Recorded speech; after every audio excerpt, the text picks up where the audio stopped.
Laughter is supposed to be harmless. It's supposed to mean joy, relief, happiness. But in 1962, in a town called Tanganyika, in a quiet boarding school, it meant something else entirely different. It started with 3 girls, and over the course of a few weeks, over 1,000 people were infected. Schools shut down, some victims collapsed, screamed, cried, left, until they were in physical pain and couldn't breathe anymore. Because once it started, they couldn't stop. Now, at first, this seems like one of those fake, made-up YouTube stories just for attention, but this actually happened. And the deeper I looked into the story, the more disturbing it got. The story begins January 30th, 1962, at an all-girls boarding school in Kashasha. Everything started normal. A classroom, teachers nearby, students studying, and then 3 students started laughing. Now, people didn't think much about it. The laughter spreaded from student to student. 95 students out of 159 students were affected. That's a lot.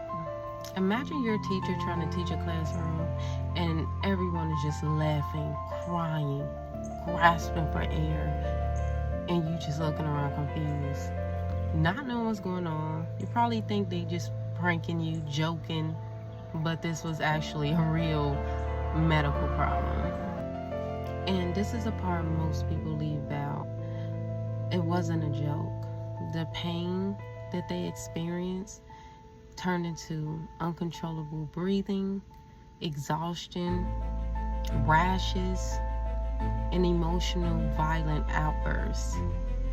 Some reports they laughed for hours.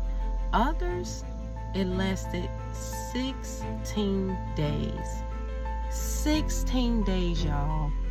That's a long time to be laughing. Straight, no stop, no breaks, no let me get some water, nothing. Just straight up laughing. 16 days. I genuinely cannot even imagine how terrifying that must have been. Like, your own body is literally betraying you. At first, you thinking it's funny, and then you can't stop. It's like your body is like, jokes on who? Like, Now, the school eventually shut down completely. And to be honest, that should have stopped the laughter, but it didn't. When the students arrived home, the laughter came with them. So there was no stopping. This became so serious that village after village started reporting this. It even affected other schools too, even an all-boys school.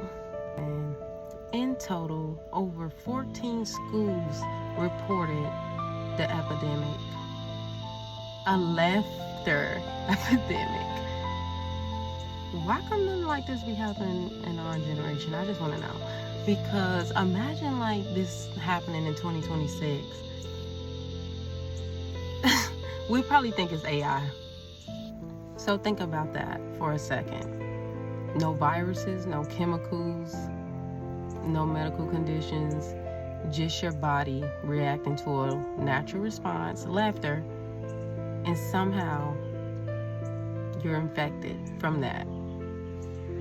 Sorry, I have to turn the light on. It's getting dark. But eventually, doctors, they labeled it as mass hysteria, like a psychogenic illness. Of course, they would. Why not?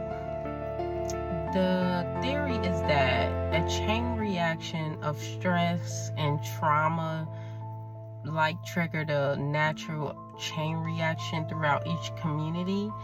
That's what they just summed it up as, because nobody really could actually explain it.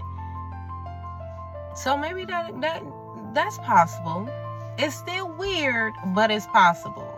You just never know. Anything can be possible. Now, That theory is deeply unsettling to me, because if the human brain can be easily overread like that, how easily manipulated can we be? Like, we're fragile. The human body is so fragile, anything could happen. It's a chain reaction, like a domino effect. That is scary. Even till this very day, the laughter crisis remains one of the most recorded psychological epidemics to this day. 2026, all the way from 1962, and is recorded throughout history of the strangest event to ever take place. So go look this up if you think I'm lying.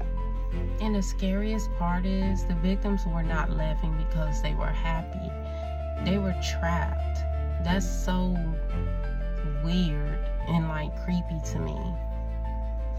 And I think that's what makes this story so disturbing, is because something so harmless like laughing turned into a complete nightmare. And that's something to think about in your day-to-day life. Subscribe for more strange historical mysteries.